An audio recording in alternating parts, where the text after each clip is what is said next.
My name is Tim O'Brien. I'm a shareholder at Levin, Papantonio.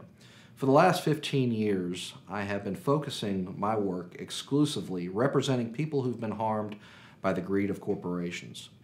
Over that time, I have secured over $200 million in settlements and verdicts for my clients and my firm's clients.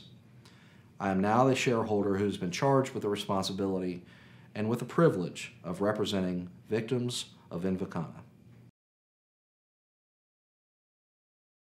Invokana is the market leader in a new class of drugs designed to treat type 2 diabetes in a way that's not been done before, and that's through the kidneys. Invokana was approved in the spring of 2013.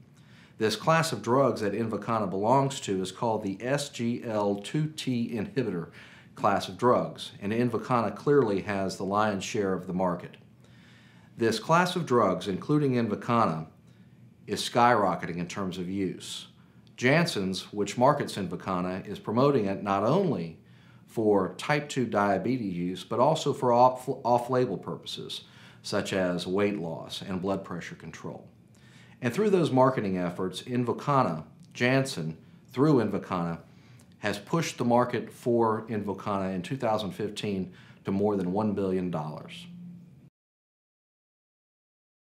When you look at how Invokana and the other drugs within this class are designed to work, it only makes sense, in my opinion, why this drug is linked with diabetic ketoacidosis.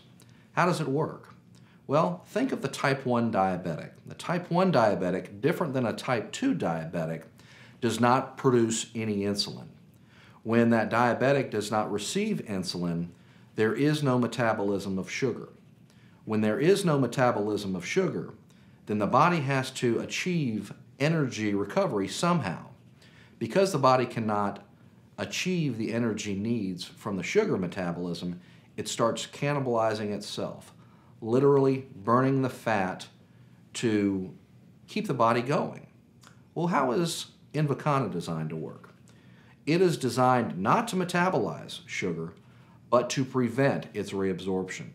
So like the type 1 uncontrolled diabetic, the type 2 diabetic on Invokana does not metabolize sugar, and the body has to achieve energy stores somehow. The way it does this is by burning fat in too fast of a manner. When that happens, diabetic ketones result, and the diabetic ketoacidosis is a result.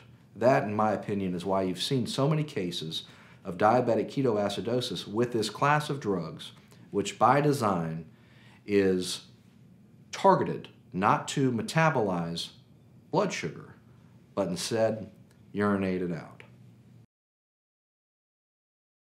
When the FDA issued its communication to the American public about the risk of diabetic ketoacidosis and Invokana, there was no warning on the Invokana label about the risk of ketoacidosis for Invokana patients.